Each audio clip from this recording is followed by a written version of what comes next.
Bismillahirrahmanirrahim. Assalamualaikum warahmatullahi wabarakatuh.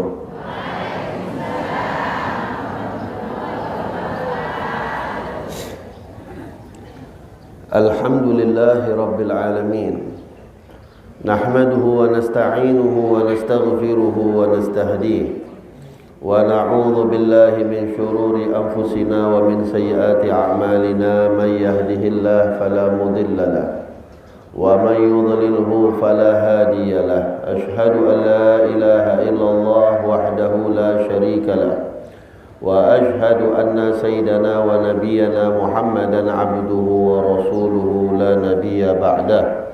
Allahumma salli wa sallim ala sayyidina wa habibina wa syafi'ina wa qurrati a'yunina Muhammad ibn Abdullah miftahi babi rahmatillah adada ma fi ilmillah salatan wa salaman daimaini bidawami mulkillah wa ala alihi wa sahbihi wa mawalah wa la hawla wa la quwata illa billah amma ba'du. Yang kita cintai, yang kita muliakan, yang kita hormati, seluruh tuan-tuan guru kita, para alim ulama, para masyaikh, orang-orang tua kami yang hadir bersama kita di majlis yang penuh keberkahan ini, wabil khusus guru kita bersama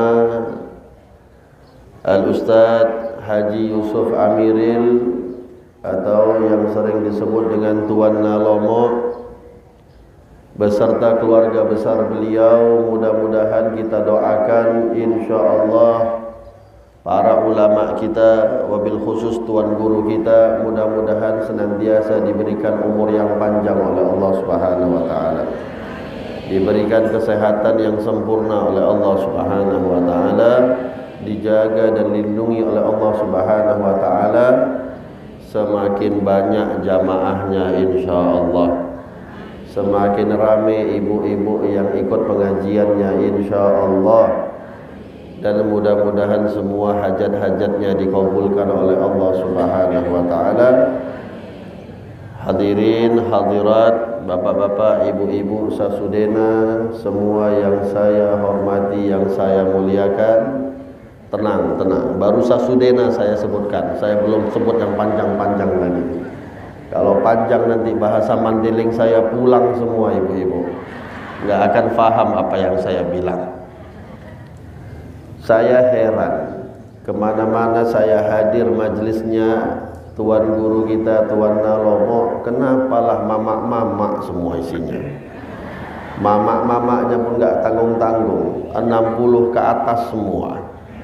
Padahal kalau tengok-tengok tampang tuan guru kita nih manisnya luar biasa. Patutnya tuh yang hadir tuh anak-anak gadis seharusnya. Ini kok mamak-mamak, ya Allah. Kemarin saya tengok nenek-nenek yang datang. Hari ini pun tengok, Masya Allah, ramenya luar biasa. Tapi juga nenek-nenek semua. Makanya Tuan Nalomo kemarin cerita sama saya, ada waktu dalam satu minggu setiap hari Senin atau hari Selasa beliau takziah. Saya tanya, siapa yang setiap kali ditakziah itu Tuan? Beliau bilang, ya jamaah saya Habib. Rupanya betul, kalau tengok usianya kayak gini ya pantas setiap Senin. Bisa jadi mungkin tiap hari mungkin bisa takziah. Tapi insya Allah saya yakin ini luar biasa. Kalau udah nenek-nenek, mamak-mamak aja kalau udah bergerak putus semuanya. Apalah lagi kena nenek-nenek yang udah bertindak. Selesai. Ya, insya Allah. Ibu-ibu semua, saya nggak tengok bapak-bapak ya. Kayaknya bapak-bapak pun udahlah di sebelah kanan sebelah kiri agak repot. Enak tengok di depan saja. Apalagi yang lipstiknya, Masya Allah, ada yang warna pink, ada yang warna merah jambu, ada yang warna coklat, ada yang warna hitam. Itu lipstik apa memang bawaan lahir itu? Ada di belakang sana yang pipinya merah-merah, Udah coklat hitam pun masih dipaksa juga tambah merah-merah. Saya yakin, ya, kata Nabi SAW, al-jaza'u ala qadril masyaqqah. Pemberian yang Allah berikan itu tergantung bagaimana kesulitan yang dihadapi untuk mendapatkan pemberian tersebut. Kalau anak-anak muda, masih remaja, jauh dia datang ke majelis taklim, mungkin badannya tidak terlalu capek atau letih ketika sampai ke majelis taklim tersebut.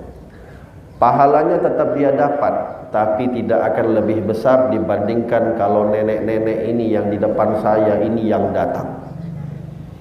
Kenapa? Pasti dari rumah itu udah Masya Allah, sebelumnya mempersiapkan ini dan itu, badan pun sudah mulai berat.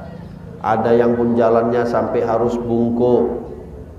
Datang ke sini duduk lagi, Masya Allah, Alhamdulillah pula ini matahari nggak ada. Kemarin ketika di Holbum di pesantren Yusufiyah, yang duduk-duduk di sini, yang ada atapnya ini enak, tenang. Yang tengah-tengah ini jadi korban matahari. Namun alhamdulillah ini nampaknya Allah betul-betul kasih rahmat sama kita. Kita dikasih ketenangan di majelis kita. Mudah-mudahan insya Allah tanda Allah sayang sama kita, keluar kita dari majelis ini Allah ampuni dosa-dosa kita. Bapak Ibu sekalian, saya sebenarnya dari tadi mau mikir apa yang saya mau bilang, mau ngomong apa saya, tapi subhanallah ada saja ilham yang Allah kasih. Sampai tadi masuk ke sini saya nggak tahu mau ngomong apa. Saya mau cerita tentang Baitul Bukhari yang pasti dinisbatkan kepada Imam Bukhari. Banyak sekali yang bisa diceritakan. Tadi pun di dalam, walaupun saya masih dalam keadaan tidur, dalam keadaan istirahat, cuman kayaknya memang Tuan Nalomok sengaja speakernya itu diletakkan di kamar saya itu paling besar. Habis subuh saya mau coba tidur lagi, akhirnya nggak bisa. Ikutlah saya berzikir. Terdengar saya, kita sama-sama membaca Ratib Al-Haddad. Betul? Nah, berarti saya nggak tidur tadi. Ratib Al-Haddad itu yang dikarang oleh Imam Abdullah bin Alwi Al-Haddad. Terfikir lagi saya, pengen juga cerita tentang Imamul Haddad. Imamul Haddad ini seorang ulama yang luar biasa. Subhanallah, ketika tadi saya masuk ke sini, ada anak yang diakikah, yang barusan digendong. Namanya begitu indah, Sumayyah namanya. Sumayyah ini ibu-ibu nama seorang yang sangat mulia. Jadi saya memutuskan, saya nggak cerita Imam Bukhari, saya nggak cerita Imam Al-Haddad, Imam Abdullah Al-Haddad. Saya hari ini mau cerita tentang Sumayyah. Bapak Ibu tahu siapa itu Sumayyah? Enggak. Kalau Lucinta Luna tahu? Siapa yang ibu-ibu tahu ini? Yang nenek-nenek jadi artis sekarang siapa? Saya nggak hidup di masa itu. Ala kulli hal, supaya kita tahu Sumayyah, dan saya mau mengucapkan beruntung kepada orang tua anak tadi yang Masya Allah memilihkan nama anak dengan nama yang sangat baik. Ini pelajaran untuk kita semua. Ini saya tahu sih memang udah nggak punya anak lagi nih Basar. Ya. Ini pangkatnya pangkat udah punya cucu ya. Itu pun kalau nggak punya cicit mungkin. Ibu-ibu, ingatkan anak-anak kita, kalau mereka punya anak, ya cucunya ibu-ibu semua, maka biarkanlah mereka, suruhlah mereka untuk kasih nama anak-anaknya dengan nama yang baik. Kata ulama ada dua cara untuk kasih nama anak. Yang pertama tafa'ulan, yang kedua tabarukan. Tafa'ulan, kita kasih nama anak kita itu dengan nama-nama yang indah-indah artinya. Kita pengen anak kita jadi anak yang baik akhlaknya, kita kasih namanya Hasan. Kita pengen anak kita itu jadi hamba Allah yang taat, kita kasih namanya Abdullah. Kita pengen anak garis kita, anak perempuan kita itu, cucu kita jadi wanita yang taat, kita kasih namanya Muti'ah. Tapi kalau di Indonesia sekarang udah bukan Muti'ah, Mutia. Gak apa-apa. Kalau kita pengen anak kita ini jadi anak yang bahagia di dunia, di akhirat, kasih namanya kalau laki-laki Sa'id, kalau perempuan Sa'idah. Teringat kata Sa'idah. Dulu pernah saya dapetin, ada satu orang kasih nama anaknya, panggilannya Ida.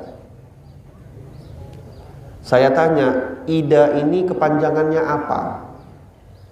Rupanya dijawab sama orang tuanya, Idza waqa'atil waqi'ah. Nama anaknya Idza waqa'atil waqi'ah. Kalau datangnya hari kiamat. Wah, serem kali namanya itu. Ibu-ibu boleh minta atau cari referensi nama anak dari Al-Quran, tapi tengok-tengok juga. Ada orang kasih nama anaknya luar biasa, Syaitonah. Syaitonah namanya, karena dia baca bukunya cari bahasa Arab, asal-asal dia buka ada syaiton, dia pikir syaiton itu nggak bagus, tapi kalau Syaitonah jadi bagus. Ini salah di dalam memberikan nama anak. Yang pertama tafa'ulan, cari nama yang indah-indah. Itu ada buku-buku. Ya, mataharinya datang. Kalau mataharinya datang, saya jadi nggak lama-lama ini. Ibu-ibu, kalau sekarang itu ada buku-buku dijual di toko-toko, ya, di toko-toko buku, nama-nama Islami. Kita ini nggak kekurangan nama-nama baik. Agama kita Islam tidak kekurangan nama-nama yang indah, ya, tidak kekurangan. Banyak sekali arti-arti yang baik yang bisa kita jadikan sebagai referensi untuk nama-nama kita. Maka pilihlah nama-nama yang baik. Harapannya insya Allah mudah-mudahan sesuai dengan artinya, nama anak-anak kita sesuai dengan apa yang kita harapkan. Cara yang kedua, kalau kita mau beri nama anak kita dengan nama tabarukan, kita mengambil keberkahan nama-nama orang-orang soleh. Boleh kita ambil namanya para nabi, boleh kita ambil namanya para sahabat, boleh kita ambil namanya para malaikat. Yang penting saya request jangan kasih namanya Munkar Nakir saja. Kalau malaikat yang lain silahkan, malaikat Jibril boleh, mau kasih Israel juga janganlah. Takut saya jumpanya nanti. Nanti ada tamu datang, Assalamualaikum, ketok pintu rumah kita, siapa? Israel. Wah, nggak pernah dibuka itu nanti. Ya, jadi Munkar Nakir jangan, Israel jangan. Ya, kalau buka pintu, Israfil juga janganlah. Cepat kali kiamat nanti. Jibril boleh, Mikail boleh. Siapa lagi? Malik boleh, Ridwan boleh. Ya, Tuan Naborkat namanya Ridwan. Bagus namanya, Masya Allah. Para nabi itu banyak. Para rasul itu ada 25 yang wajib kita hafal. Yang hakikatnya jumlahnya 313. Ini saya gak mau pindah ya ibu-ibu, biar sama-sama kita merasakan panasnya ya. I love you.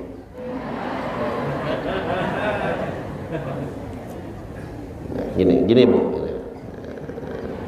Gak biasa, biasanya main jempol aja dia. Anak-anak Korea sekarang kayak gini. Nah, I love you. Ibu-ibu, gak kurang-kurang, baik yang laki-laki maupun yang perempuan. Tinggal kita mau pilih anak kita mau jadi seperti siapa. Yang pastinya yang kalau paling sempurna adalah Nabi Muhammad SAW. Wanita kalau mau cari yang sempurna seperti Sayyidah Fatimah Az-Zahra, Sayyidah Khadijah Al-Kubra. Banyak lagi wanita-wanita yang hebat-hebat di kalangan umat kita, umat Islam. Termasuk yang sangat saya kagumi, seorang wanita yang bernama Sumayyah. Seorang wanita bernama Sumayyah. Bapak Ibu tahu siapa Sumayyah itu? Sumayyah adalah wanita pertama yang mati syahid di jalan agama Allah Subhanahu wa taala, di dalam agama Islam. Saya sedikit cerita bagaimana pengorbanan Sumayyah sampai beliau mati syahid, supaya kita sama-sama merasa bagaimana pengorbanan kita selama ini untuk agama Islam. Sumayyah ini punya suami namanya namanya Yasir, punya anak namanya Ammar. 3 orang. Yasir sebagai kepala rumah tangga, istrinya bernama Sumayyah, dan anaknya Ammar bin Yasir. Ketika mereka masih berada di Mekah, mereka adalah orang-orang Mekah muhajirin. Ketika mereka berada di kota Mekah, dulu para sahabat sebelum mereka hijrah, mereka sering disiksa oleh orang-orang kafir Quraisy. Bapak Ibu ini enak, tenang. Mau pergi ke majlis taklim, gak ada yang mengganggu, gak ada rintangan. Paling rintangannya hadir majlis taklim atau nontonku menangis. Mau hadir majlis taklim atau film Indosiar, itu saja rintangannya. Tapi selebihnya gak ada. Bebas kita mau keluar dari rumah. Bahkan pun sekarang banyak perempuan gak perlu lagi minta izin sama suami. Udahlah kau pergi aja lah daripada kau di rumah terus. Sampai malas suami tengok istri di rumah. Udahlah kalau pengajian pergilah sana. Gak ada rintangan apapun. Sedikit sajalah pengorbanan kita. Paling kalau ada ongkos yang harus kita keluarkan, kita pergi, keluarkan ongkos kita. Sedikit capek kita. Tapi dulu para sahabat Nabi di dalam menegakkan agama ini, supaya kita ini semuanya tenang sampai pada hari ini, mereka harus mengorbankan seluruh nyawa-nyawa mereka. Dulu orang kafir menangkap 3 orang ini. Yasir, istrinya yang bernama Sumayyah, dan anaknya Ammar bin Yasir. 3-tiganya ditangkap. 3-tiganya disalib, diikat kedua tangannya, kakinya juga diikat. Apa yang dilakukan oleh orang kafir? Disiksa satu persatu. Yang pertama Yasirnya terlebih dahulu disiksa. Apa yang dilakukan oleh orang kafir kepada Yasir ketika tangannya dan kakinya diikat? Ya Allah, mereka mengambil pisau, mereka mengkuliti hidup-hidup tubuhnya Yasir. Dalam posisi Sumayyah, seorang istrinya, dan anaknya Ammar yang masih kecil melihat apa yang mereka lakukan kepada suami dan ayahnya. Sampai pada tahap Yasir tak bertahan, meninggal dunia. Udah meninggal Yasir, yang mereka minta cuma satu, orang kafir ini. Mereka minta agar satu keluarga itu tidak beriman kepada Nabi Muhammad SAW, keluar daripada agama Islam. Ucapkan Lata, Manna, Uzza, Hubal. Tapi kokohnya pendirian mereka untuk mengucapkan asyhadu alla ilaha illallah wa asyhadu anna Muhammadar Rasulullah, gak goyah iman mereka, ibu-ibu. Udah meninggal Yasir, Sumayyah pula yang dikerjain. Tetap dipaksa, sebutkan Lata, Manna, Uzza, Hubal. Enggak mau Sumayyah. Dia senantiasa mengatakan la ilaha illallah. Sampai pala orang-orang kafir ini akhirnya mereka udah enggak sabar. Kalau tadi Yasir dikuliti hidup-hidup, Sumayyah, orang-orang kafir mengambil tombak dari besi yang ujungnya runcing, tajam. Apa yang dilakukan? Mereka panaskan tombak itu di atas api sampai besi itu menjadi berwarna merah ujungnya. Saya minta jangan dibayangkan, gak akan sanggup kita membayangkan apa yang dilakukan. Hadirin ibu-ibu sekalian, tombak itu diambil dengan warna yang merah ujungnya karena panasnya api yang membakar. Saya mohon maaf, ditusukkan melalui kemaluannya Sumayyah sampai masuk tembus kepada perutnya dan tembus sampai ke kepalanya Sumayyah. Itu anaknya Ammar bin Yasir dalam keadaan masih kecil melihat apa yang dilakukan kepada ayah dan ibunya. Tapi Sumayyah tidak gentar, dia senantiasa mengatakan la ilaha illallah. Ammar karena masih kecil dibiarkan dan dilepaskanlah oleh orang-orang kafir ini. Menangis sejadi-jadinya Ammar menjadi anak yatim piatu. Orang tuanya dua-duanya meninggal dunia di depan wajahnya, di depan matanya. Para sahabat ketika itu mengadu sama Nabi Muhammad, ya Rasulullah, kejam betul lah yang dilakukan oleh keluarganya Yasir itu. Kita nggak buat apa-apa ya Rasulullah. Bapak Ibu, Nabi Muhammad bukannya takut.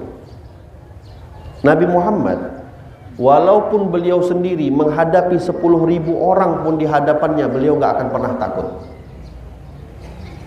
Buktinya di saat perang Badar, 313 sahabat yang tidak punya persiapan perang ketika itu menghadapi orang-orang kafir yang jumlahnya ribuan orang. Mereka sudah dengan persenjataan yang sangat lengkap. Nabi Muhammad tidak mundur daripada posisinya, tetap berperang. Dan buktinya di antara 313 cuma 14 orang yang meninggal. Ribuan orang-orang kafir kocar-kacir semuanya kalah di atas medan perang Badar. Gak takut Nabi Muhammad. Tapi yang membuat Rasulullah tidak bisa melakukan apapun karena Nabi Muhammad ini disebutkan oleh Allah, wa ma yantiqu 'anil hawa in huwa illa wahyun yuha. Nabi Muhammad ini tidak bergerak, tidak berbicara dengan hawa nafsunya, tetapi Nabi Muhammad ini senantiasa dituntun dengan wahyu yang diturunkan oleh Allah Subhanahu wa taala. Hari itu ketika berada di kota Mekah, tidak ada perintah dari Allah untuk membalas apapun yang dilakukan oleh orang-orang kafir Quraisy. Jangankan Nabi Muhammad, jangankan para sahabat, Nabi Muhammad pun jadi korban. Ibu tahu Sayyidah Khadijah Al-Kubra, istrinya Nabi, itu ketika berada di kota Mekah, punya anak, di antara anak-anak beliau adalah Sayyidah Fatimah Az-Zahra, anak paling kecil dan paling dicintai oleh Nabi Muhammad. Saking susahnya Siti Khadijah, ketika satu kali menyusui Sayyidah Fatimah, maaf, yang keluar bukan lagi air susu Bapak Ibu, tapi yang keluar adalah warnanya merah, darah yang keluar. Kenapa keluarnya darah? 2 hari 3 hari gak ada makanan yang masuk di perutnya Siti Khadijah. Padahal dulunya kaya raya Siti Khadijah itu. Dulunya bangsawan Siti Khadijah itu. Dulunya, wah, kalau mau dibilang kekayaannya Siti Khadijah, Nabi Muhammad aja dulu pernah kerja dengan Siti Khadijah. Tapi semuanya dia korbankan untuk perjuangan dakwahnya Nabi Muhammad sallallahu alaihi wasallam. Ketika itu para sahabat bilang, ya Rasulullah, kita nggak buat apa-apa ya Rasulullah, kita biarkan saja mereka melakukan kepada keluarga Yasir. Apa kata Nabi Muhammad? Dan ini pelajaran dari Rasulullah untuk kita, bahwasanya hidup kita ini di dunia hanya sementara. Yang penting itu bagaimana kehidupan kita nanti di akhirat. Pilihannya cuma 2. Di dunia kita mau bisa jalan-jalan ke Panyabungan, kita mau jalan ke Longat, kita mau jalan ke Medan, kita mau jalan ke Jawa, kita mau jalan ke Kalimantan, kita mau jalan ke Malaysia, kita mau jalan ke Arab Saudi, kita mau jalan ke Mekah, kita mau jalan ke Madinah. Banyak pilihannya. Tapi Bapak Ibu, nanti di akhirat pilihannya cuma dua. Mau jalan ke surga atau jalan ke neraka. Gak ada pilihan yang lain. Mau jalan ke surga atau jalan ke neraka. Itu cuma dua pilihan. Dan Nabi seakan-akan jawaban beliau mengajarkan kepada kita, walaupun seakan-akan kamu tersiksa di dunia, tapi kalaulah dengan apa yang kamu alami itu menjadikan kamu masuk ke dalam surga, maka keberuntungan bagi kamu. Ketika sahabat meminta, ya Rasulullah kita balas, kata Nabi Muhammad mengatakan, isbiru ala ali Yasir fa inna maw'iduhumul jannah. Bilang sama keluarganya Yasir, sabar mereka. Sabar mereka. Karena memang Allah telah mengabarkan kepadaku, mereka telah dijanjikan akan berkumpul lagi di dalam surga. Kalau bagi saya pribadi, gak apa-apa, gak menjadi masalah kalau saya harus disiksa, anak istri saya harus disiksa untuk menegakkan agama ini. Tapi harapan saya yang penting, saya berkumpul lagi dengan keluarga saya nanti di surganya Allah Subhanahu wa ta'ala. Untuk apa kita semua berkumpul di dunia, tapi nanti di akhirat pisah-pisah Bapak Ibu? Apalah indahnya kita kumpul di dunia, yang katanya romantis sekalilah pasangan suami istri itu, yang katanya harmonis sekalilah keluarganya, tahu-tahunya di akhirat satu masuk neraka, satu masuk surga. Inti kehidupan kita adalah bagaimana agar nanti di akhirat kita menjadi orang-orang yang beruntung. Dan keberuntungan itu tidak akan bisa didapat kecuali dengan pengorbanan untuk agamanya Allah Subhanahu wa ta'ala. Kalaulah dulu para sahabat berkorban dengan Nabi Muhammad, mereka habiskan harta mereka, mereka korbankan nyawa mereka, kita cuma diminta sedikit saja pengorbanan. Apa pengorbanan kita? Sholat 5 waktu jangan kita tinggal, puasa Ramadan jangan kita tinggal. Kalau ada harta sedikit kita sisihkan untuk kita berangkat ibadah haji, daftar dengan Tuan Nalomo. Berangkat umroh kalau ada lebih rezeki, harta di mana-mana banyak, tanah di mana-mana banyak, tapi haji nggak pernah mau daftar. Mobilnya berjejer, tapi tak pernah dia pergi melihat Ka'bah. Ini ciri-ciri orang, kata Nabi Muhammad SAW, man lahu si'atan walam yahuj fa idza mata imma yahudiyan au nasraniyan au majusiyan. Kata Nabi Muhammad, kalau ada orang punya harta, punya kelapangan, tapi tak berusaha dia untuk daftar pergi haji. Saya enggak bilang harus sampai pergi hajinya, tapi yang saya katakan, apalagi zaman kita di Indonesia, kalau mau pergi haji itu puluhan tahun Bapak Ibu, ngantrinya puluhan tahun. Maka dengan minimal kita mendaftarkan diri kita saja, walaupun misalnya jatahnya 20 tahun lagi, baru 10 tahun meninggal dunia, kita udah dianggap pernah pergi haji ke Baitullah. Tapi yang jadi masalah kalau enggak pernah meniat untuk daftar pun tidak. Punya kemampuan dia, kata Nabi Muhammad, kalau ini orang mati, matinya pilih antara dua. Kalau enggak mati dengan cara Yahudi, matinya dengan cara Nasrani. Alhamdulillah, matahari pun bergeser lagi, panjang lagi kita berbicara. Sedikit itu aja saja pengorbanan kita. Kalau kita punya harta berlebih atas usaha kita, keluarkan zakatnya. Kalau yang nggak punya sampai batas zakat, ada kemampuan untuk sedekah, keluarkan sedekahnya. Apalagi pengorbanan kita, hadiri majelis-majelis ilmu. Yang kita duduk sebentar ini, sebentar ini kita duduk saat ini di majlis kita pada hari ini yang penuh keberkahan ini, menyebabkan dosa-dosa kita diampuni oleh Allah Subhanahu wa taala. Ya, katanya para ulama mengambil daripada hadis-hadis Nabi, minimal pemberian yang Allah akan berikan bagi orang-orang yang hadir majlis ilmu, minimalnya adalah diampunkan dosa-dosanya oleh Allah Subhanahu wa taala. Maksimalnya apa?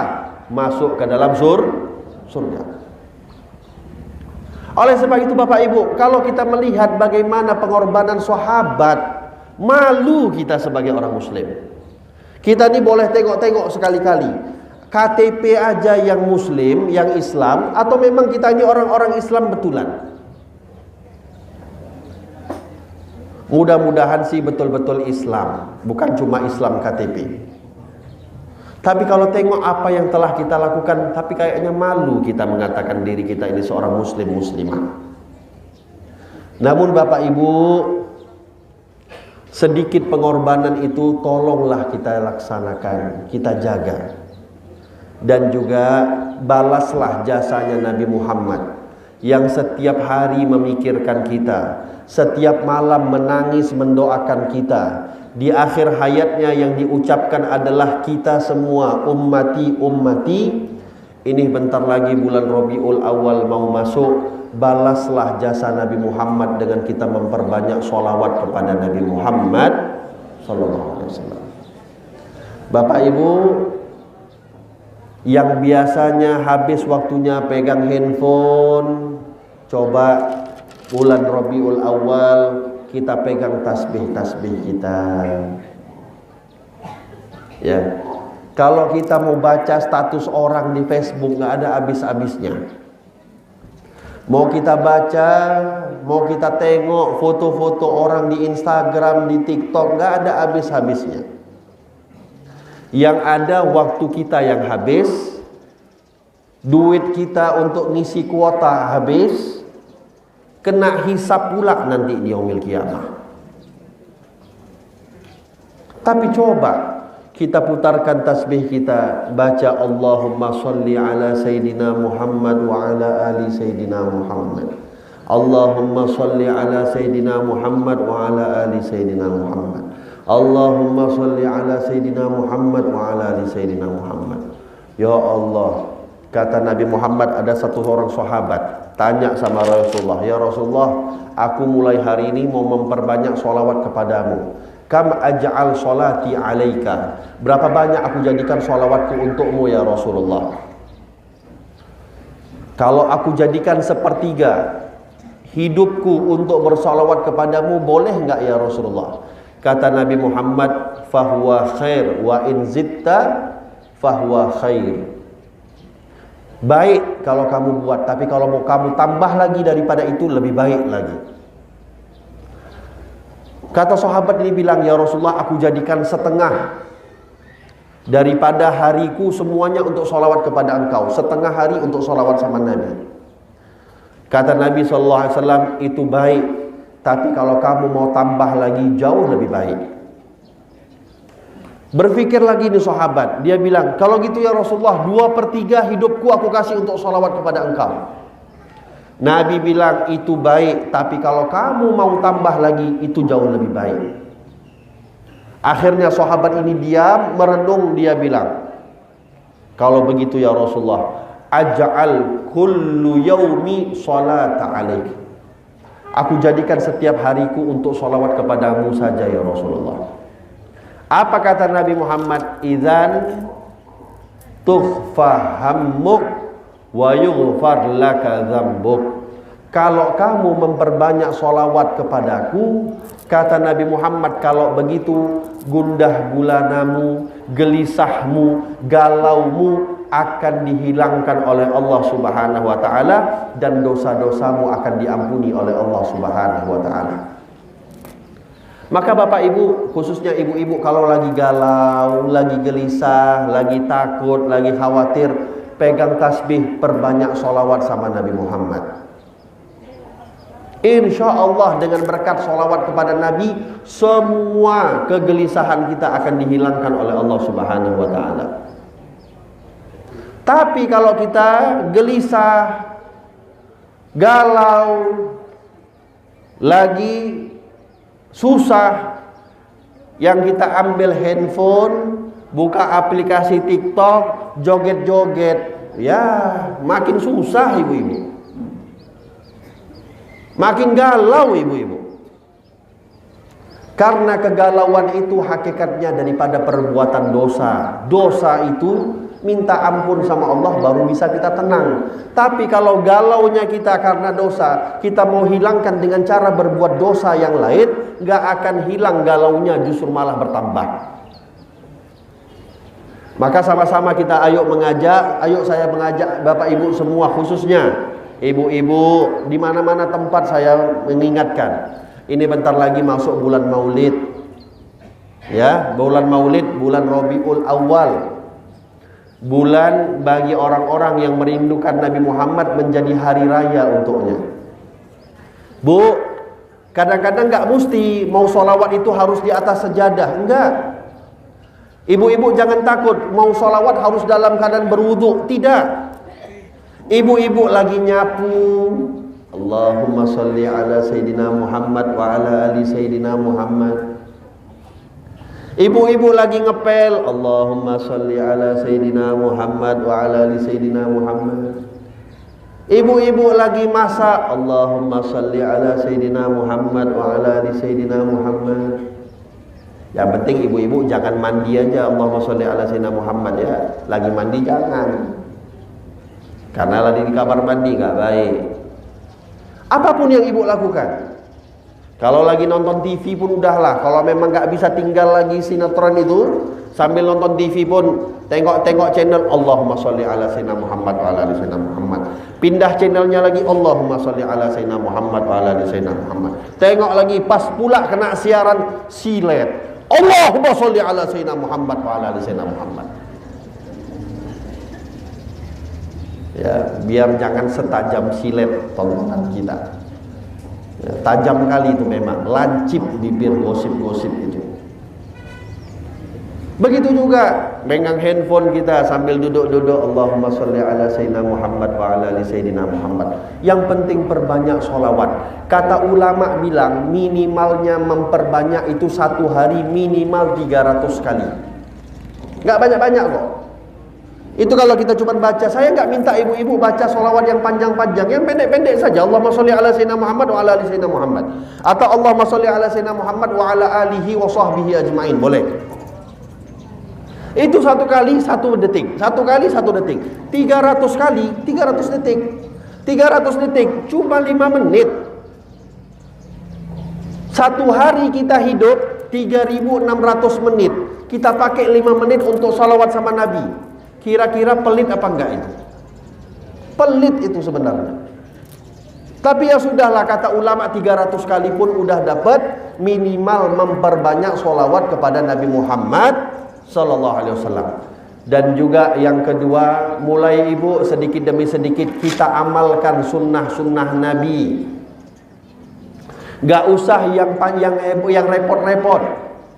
Sunnah-sunnah Nabi yang ringan-ringan saja. Saya mau kasih contoh. Bapak Ibu semuanya kita minum. Kalau minum kita pakai gelas. Ya. Ini saya contohkan, bentar ya, saya contohkan sebentar. Hampir 1 jam ngomong seret juga. Ini ada gelas. Kita dikasih 2 tangan sama Allah. Ada tangan kanan, ada tangan kiri. Kalau kita memilih dengan tangan yang benar, kita dapat pahala. Tapi kalau kita pilih meminum dengan tangan yang salah, maka kita nggak dapat apa-apa. Kalau saya ambil dengan tangan kanan dan saya ambil dengan tangan kiri, nggak ada berubah bertambahnya tenaga saya yang harus saya keluarkan untuk mengambil gelas ini. Tetapi pahalanya jauh lebih besar ketika saya mengambil gelas ini dengan tangan kanan saya minumkan alhamdulillah. Nggak kali ibu, ibu nggak ada air di situ. Sian deh lo. Kita pilih saja tangan yang sesuai yang disunnahkan oleh Nabi Muhammad. Apalah lagi kita niatkan ini adalah sunnah Nabi, bertambah pahala kita. Belum lagi ketika kita mau minum, baca bismillah. Ada satu ulama namanya Syekh Mutawali Sya'rawi, ulama Mesir yang sangat terkenal. Beliau kasih amalan, ini saya harapkan ibu-ibu semuanya mengamalkan, bapak-bapak juga mengamalkan. Kalau bapak-bapak mau minum, ibu-ibu mau minum, di antara sunnahnya Nabi, kalau minum itu dengan 3 nafas. Jadi kalau minum tuh jangan ya, habis 1 nafas semua, sampai ke muntah-muntah itu dia minum. Cara minum yang benar nih saya kasih contoh lagi ya. Saya suka kasih contoh kalau minum. Ya, 1. Tahan, tarik nafas. 2. Tarik nafas. 3. Itu sunnahnya Nabi, 3 kali nafas. Oke. Kata Syekh Mutawali Sya'rawi, siapa orang yang membaca bismillah di nafas yang pertama, selesai dia ucapkan alhamdulillah. Baca lagi yang kedua, bismillah, alhamdulillah. Baca lagi bismillah, alhamdulillah. 3 kali dia buat seperti itu. Katanya, kalau air itu masih ada di badan kita, masih ada di tubuh kita, artinya belum kita keluarkan melalui air kencing kita, maka insya Allah tubuh kita tidak akan membawa dirinya kita untuk bermaksiat kepada Allah. Itu diamalkan. Saya baru cerita 1 sunnah Nabi, minum pakai tangan kanan, minumnya 3 kali nafas, dan yang terpenting jangan berdiri. Kalau minum itu cari kursi sebentar kalau memang lagi posisinya berdiri untuk minum. Makan juga demikian, jangan makan pakai tangan kiri, makanlah pakai tangan kanan. Baca bismillah, doanya ada. Bismika Allahumma ahya wa bismika amut.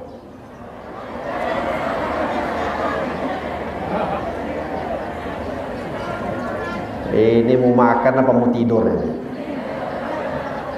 Doanya Allahumma barik lana fima razaqtana wa qina adzabannar.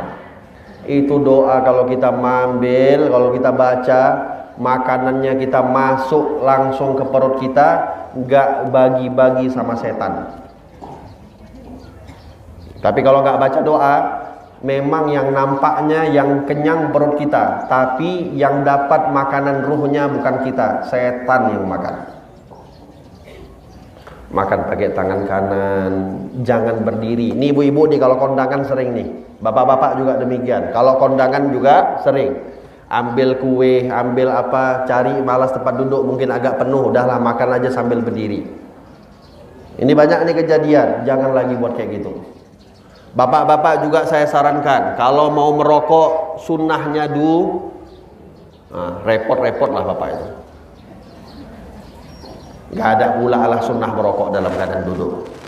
Ya, nanti dipikir berarti Nabi Muhammad dulu merokok. Kacau pula, saya dibilang sesat pula nanti akhirnya. Itu yang kedua. Apalagi yang ringan-ringan ibu? Masuk WC pakai kaki kiri, keluarnya pakai kaki kanan, masuk ke tempat-tempat yang mulia, ke dalam masjid, ke musola, ke majlis taklim, pakai kaki kanan masuknya, keluarnya pakai kaki kiri. Mau masuk ke dalam rumah pakai kaki kanan, baca doa. Yang pertama baca ayat kursi, yang kedua baca kul huwallahu ahad 3 kali, kul a'udzu rabbil falaq 1 kali, kul a'udzu birabbin nas. Itu setiap kita masuk rumah kalau baca itu 4 ya, ayat kursi, al-ikhlas, al-falaq, an-nas, maka insya Allah setiap kali kita masuk rumah kita itu rasanya adem, tentram saja. Jadi kalau rumahnya setiap hari piring pecah, piring terbang, itu nampak itu rumah tuh nggak pernah baca doa kalau masuk ke rumah. Maka coba kalau kita mau cerita, saya mau cerita banyak kali sunnah-sunnah Nabi, waktunya nggak akan cukup. Matahari pun sudah kasih kode lagi. Bukan ibu-ibu saja yang kepanasan, saya pun dah keringatan ini. Tapi saya berharap, ayo belajar kita sama-sama. Buku-buku, kalaupun susah kita beli buku, sekarang handphone ini udah enak. Cari sunnah-sunnah Nabi Muhammad di dalam keseharian yang mudah-mudah saja.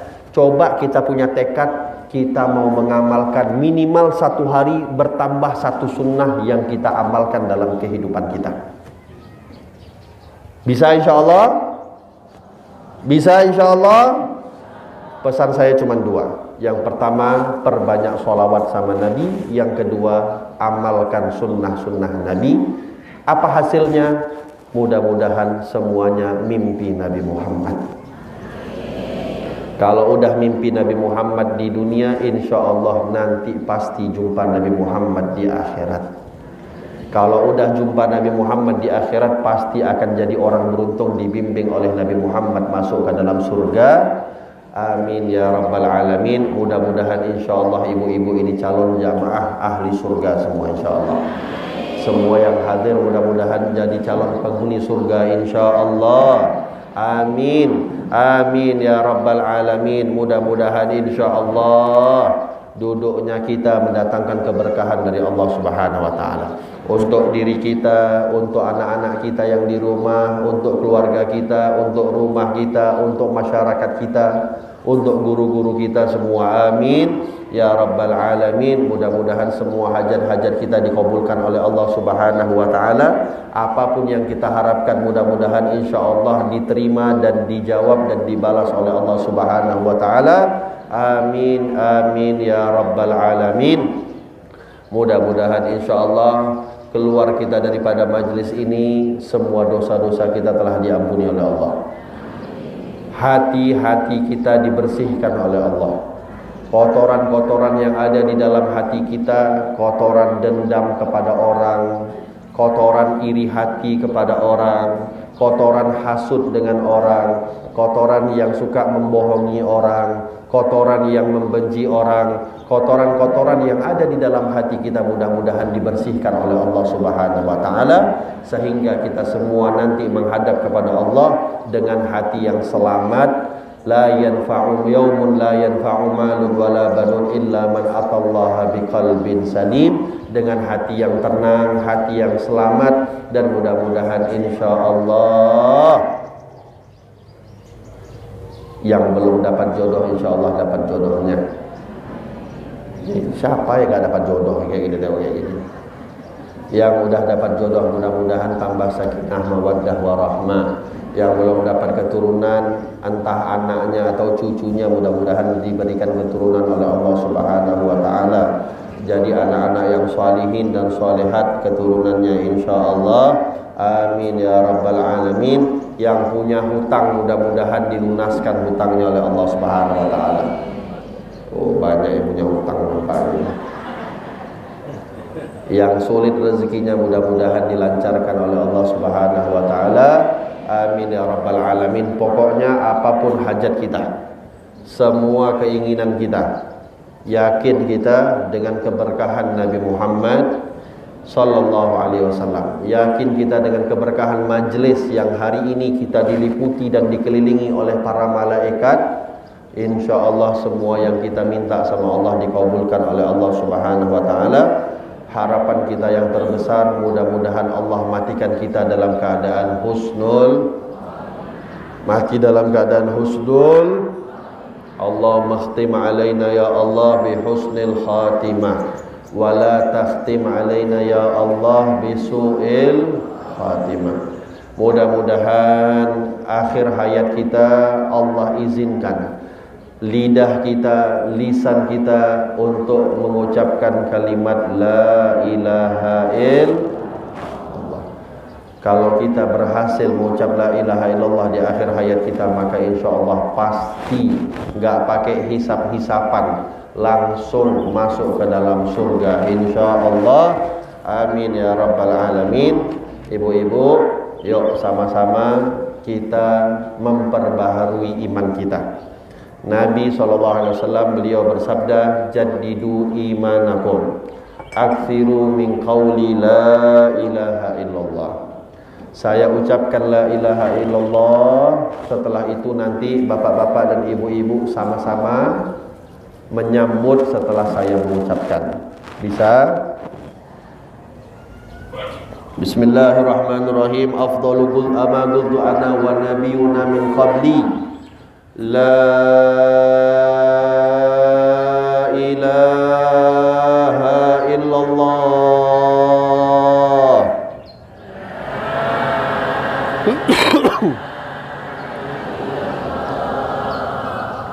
La ilaha illallah.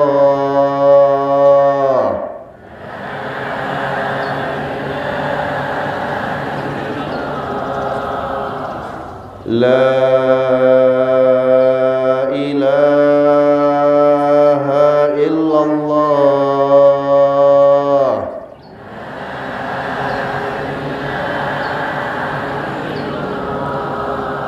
Muhammadur Rasulullah sallallahu alaihi wa ala alihi wa sahbihi wa sallam, walhamdulillahi rabbil alamin. Allahumma ja'al hadha jam'ana jam'al marhumah wa tafarruqana min ba'dihi tafarruqan ma'sumah wa la syakiyya wa la mahrumah bi rahmatika ya arhamar rahimin.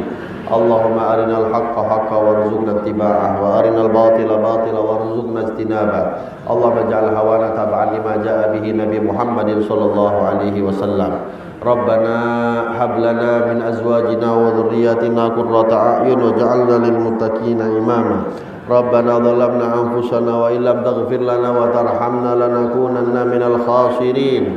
Allahumma barik lana wa fi auladina wa fi ahlina wa fi azwajina wa la tadurruhum wa wafiqna wa fiqhum li ta'atika warzuqna birrahum bi rahmatika ya arhamar rahimin. Rabbi habli minas salihin, Rabbi habli minas salihin, Rabbi habli minas salihin, waj'al auladana qurrata a'yun li sayyidil mursalin bi rahmatika ya arhamar rahimin. Allahumma ya muyassir kulla azir wa ya jabira kulli kasir wa ya sahiba kulla farid wa ya mughniya kulla faqir wa ya mugawwiya kulla dha'if wa ya ma'mana kulla makhif. Yassir alaina kulla asir fatayassir asir alaika yasir. Allahumma ya man la yahtaj ila al-bayan wa tafsir, hajatuna kathir, hajatuna kathir, hajatuna kathir wa anta alimun biha wa khabir. Rabbana zalamna anfusana wa in lam taghfir lana wa tarhamna lanakunanna minal khasirin. Allahumma khtim alaina ya Allah bi husnil khatimah. Allahumma khtim alaina ya Allah bi husnil khatimah. Allahumma khtim alaina ya Allah bi husnil khatimah wa la takhtim alaina ya Allah bi su'il khatimah. Rabbana taqabbal minna innaka antas samiul alim wa tub alaina innaka antat tawwabur rahim. Wa sallallahu ala sayyidina Muhammadin wa ala alihi wa sahbihi wa sallam. Kita doakan juga khususnya kepada tuan guru kita, Tuan Nalomo, yang insyaallah beliau dengan rombongannya akan melakukan ibadah umrah. Pesan saya, tolong kirim salam saya untuk kakek saya Nabi Muhammad SAW. Mudah-mudahan insyaallah yang belum pernah pergi haji dan umrah, insyaallah Allah takdirkan segera mungkin insyaallah. Ya, ibu-ibu, yang penting niat yang kuat, insyaallah. Kalau kita betul-betul niat yang kuat, Allah akan takdirkan insyaallah. Allah akan berikan jalannya ya Allah. Ibu-ibu nggak usah berpikir dari mana uangnya, daripada rezekinya, nggak usah. Biar Allah yang memikirkannya. Yang penting kita punya niat yang kuat, kita punya tekad yang kuat, insya Allah dimudahkan oleh Allah Subhanahu Wa Taala. Berangkat sama tuan guru kita, Tuan Nalomo, insya Allah Amin ya rabbal alamin. Mudah-mudahan pergi dengan selamat, pulang juga dengan selamat. Amin ya rabbal alamin. Mohon maaf sebesar-besarnya atas kelancangan kata, atas kelancangan sikap saya kepada orang-orang tua saya semua yang hadir. Mudah-mudahan insyaallah ridha dunia akhirat kita semuanya. Enggak jumpa lagi kita di sini, jumpa nanti di surga insyaallah. Amin ya rabbal alamin. Saya mohon maaf. Wabillahi taufiq wal hidayah. Wassalamualaikum warahmatullahi wabarakatuh.